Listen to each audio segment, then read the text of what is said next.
أعوذ بالله من الشيطان الرجيم. بسم الله الرحمن الرحيم. الرحمن علم القرآن خلق الإنسان علمه البيان. الشمس والقمر بحسبان والنجم والشجر يسجدان والسماء رفعها ووضع الميزان ألا تطغوا في الميزان وأقيموا الوزن بالقسط ولا تخسروا الميزان والأرض وضعها للأنام فيها فاكهة والنخل ذات الأكمام والحب ذو العصف والريحان فبأي آلاء ربكما تكذبان خلق الإنسان من صلصال كالفخار وخلق الجان من مارج من نار فبأي آلاء ربكما تكذبان رب المشرقين ورب المغربين فبأي آلاء ربكما تكذبان مرج البحرين يلتقيان بينهما برزخ لا يبغيان فبأي آلاء ربكما تكذبان يخرج منهما اللؤلؤ والمرجان فبأي آلاء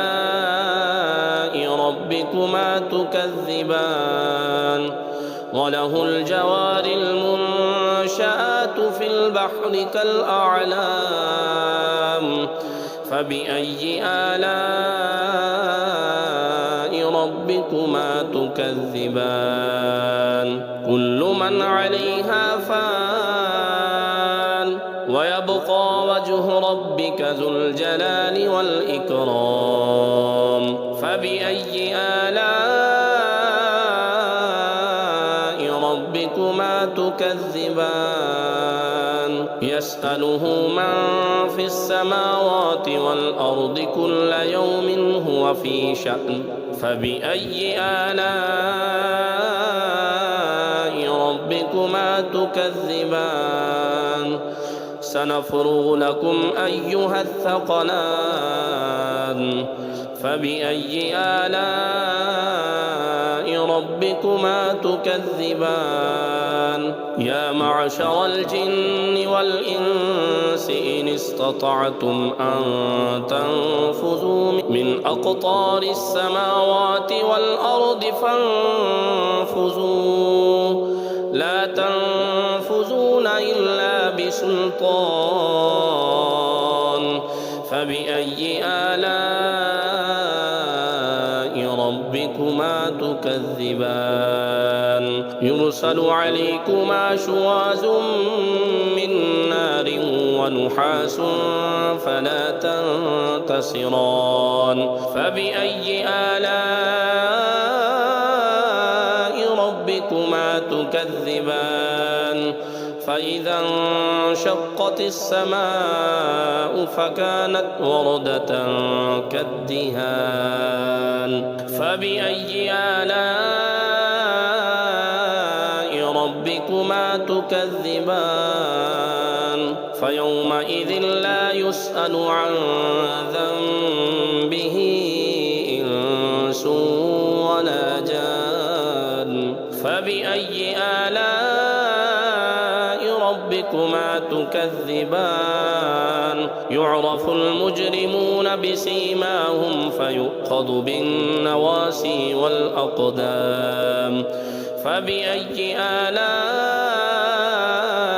ربكما تكذبان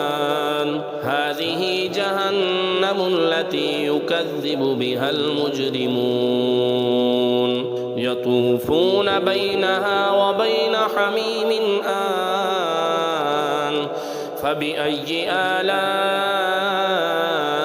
ربكما تكذبان ولمن خاف مقام ربه جنتان فبأي آلاء ربكما تكذبان ذواتا أفنان فبأي آلاء ربكما تكذبان فيهما عينان تجريان فبأي آلاء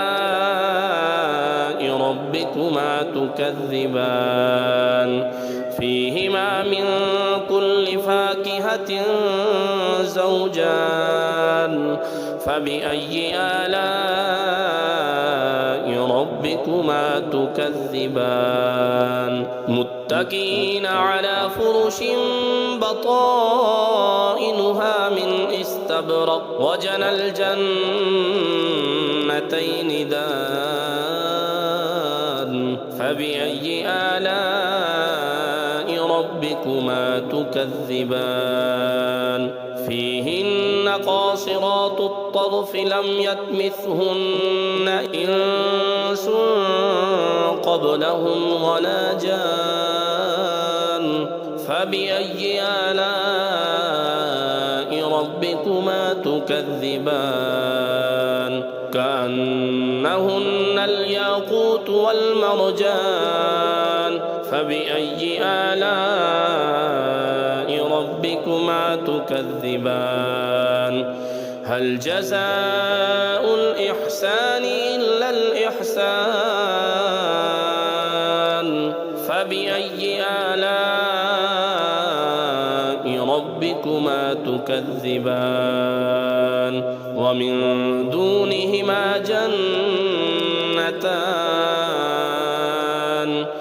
فبأي آلاء ربكما تكذبان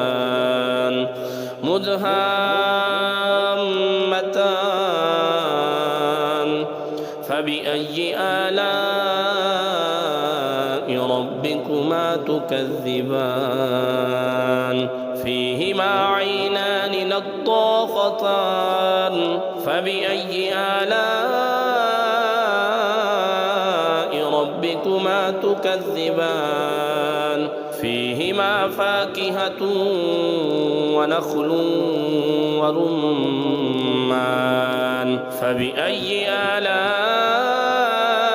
ربكما تكذبان فيهن خيرات حسان فبأي آلاء ربكما تكذبان حور مقصورات في الخيام فبأي آلاء ربكما تكذبان لم يطمثهن إنس قبلهم ولا جان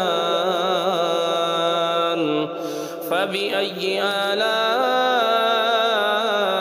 ربكما تكذبان متكئين على رفرف خضر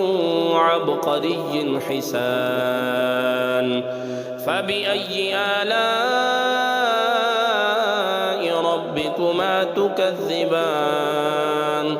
تبارك اسم ربك ذي الجلال والإكرام